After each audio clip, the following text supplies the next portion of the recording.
ಕರಾವಳಿ ಹಾಗೆ ಮಲೆನಾಡು ಭಾಗದಲ್ಲಿ ಉತ್ತಮ ಮಳೆ ಆಗ್ತಾ ಇದೆ. ರಾಜ್ಯದಲ್ಲಿ ಅನೇಕ ಭಾಗಗಳಲ್ಲಿ ಆಗ್ತಾ ಇರುವ ಧಾರಾಕಾರ ಮಳೆಯಿಂದಾಗಿ ಅನೇಕ ಸಂಕಷ್ಟಗಳು ಕೂಡ ಎದುರಾಗ್ತಾ ಇದೆ. ಜನಜೀವನದ ಮೇಲೆ ನೇರ ಪರಿಣಾಮ ಆಗ್ತಾ ಇರುವುದನ್ನು ನಾವು ಗಮನಿಸ್ತಾ ಇದ್ದೀವಿ. ದಕ್ಷಿಣ ಕನ್ನಡದಲ್ಲಿ ಮಹಾ ಮಳೆಗೆ ಜನಜೀವನ ತತ್ತರವಾಗಿದೆ. ಉತ್ತರ ಕನ್ನಡದ ಹೊನ್ನಾವರದಲ್ಲಿ ಮನೆ ಜಲಾವೃತವಾಗಿದೆ. ಇತ್ತ ಕುಂದಾಪುರದ ಕಮಲಶಿಲೆ ದೇವಸ್ಥಾನ ಕಂಪ್ಲೀಟ್ ಆಗಿ ಜಲಾವೃತವಾಗಿದೆ.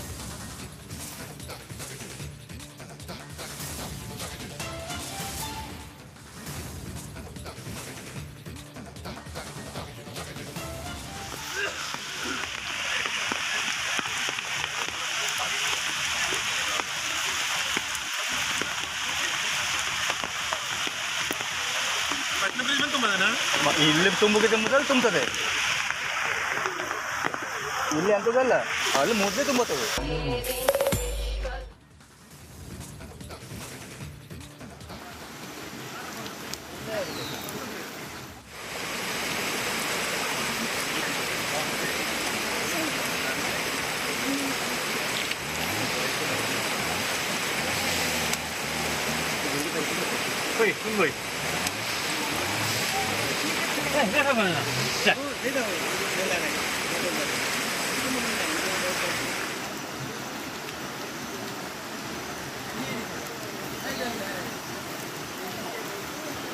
ಮಳೆಯಿಂದ ಆಗ್ತಾ ಇರುವ ಅನಾಹುತವನ್ನ ದೃಶ್ಯಗಳಲ್ಲಿ ಗಮನಿಸ್ತಾ ಇದ್ದೀರಿ. ಎಲ್ಲೆಲ್ಲಿ ಯಾವ್ಯಾವ ರೀತಿಯಾಗಿ ಪರಿಣಾಮ ಮಳೆಯಿಂದ ಉಂಟಾಗಿದೆ ಅಂತ ಹೇಳಿ.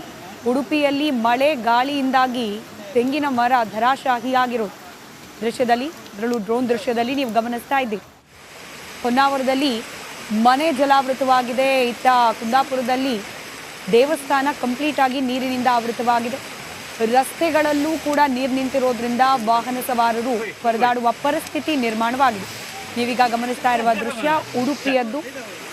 ಬೆಳೆದಿರುವ ತೆಂಗು, ಆಕಾಶದ ಎತ್ತರಕ್ಕೆ ಬೆಳೆದು ನಿಂತಿರುವ ತೆಂಗು ಮರಗಳು ಮಳೆ ಹಾಗೆ ಬಿರುಸಿನ ಗಾಳಿಯಿಂದಾಗಿ ನೆಲಕ್ಕೆ ಉರುಳಿದೆ.